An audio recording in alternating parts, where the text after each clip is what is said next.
നമസ്കാരം. ഉത്രാട നക്ഷത്രത്തിൽ ജനിച്ചവർക്ക് ഈ മെയ് മാസത്തിൽ കുടുംബത്തിൽ സമാധാന അന്തരീക്ഷം സംജാതമാകും. മാതാപിതാക്കളുടെ ആവശ്യങ്ങൾ തൊഴിൽപരമായിട്ടുള്ള മേഖലകളോടനുബന്ധമായി അനുവർത്തിക്കും.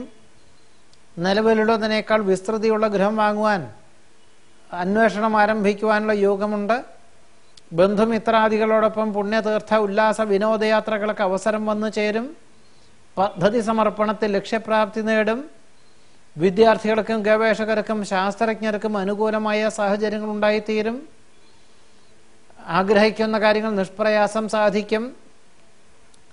ഗുണകരമാകുമെന്ന് തോന്നുന്ന പല കാര്യങ്ങൾക്കും ആത്മാർത്ഥമായി പ്രവർത്തിക്കുവാനും ആഗ്രഹിക്കുന്നതിലുപരി സാമ്പത്തികമായിട്ടുള്ള നേട്ടത്തിനും വഴിയൊരുക്കും. വസ്തുനിഷ്ഠമായി ചെയ്യുന്ന കാര്യങ്ങളിൽ അനുകൂലമായിട്ടുള്ള ഫലം വന്നു ചേരുവാനുള്ള യോഗം കാണുന്നുണ്ട്. ഏതൊരു കാര്യവും വളരെ അനുകൂലമാക്കി തീർക്കുവാനുള്ള അവസരം ഗുണകരമായിട്ടുള്ള രീതിയിൽ ഫലപ്രാപ്തിയിൽ എത്തിക്കുവാൻ സാധിക്കും. വിദേശത്ത് താമസിക്കുന്നവർക്ക് സ്ഥിരം താമസിക്കുവാനുള്ള അനുമതി ലഭിക്കും. പദ്ധതി സമർപ്പണത്തിൽ ലക്ഷ്യപ്രാപ്തി നേടുന്നത് വഴി പുതിയ അവസരങ്ങൾ വന്നു ചേരുവാനുള്ള യോഗം കാണുന്നുണ്ട്. കടം കൊടുത്ത സംഖ്യ തിരിച്ചു ലഭിക്കുവാൻ സാധ്യത കാണുന്നു.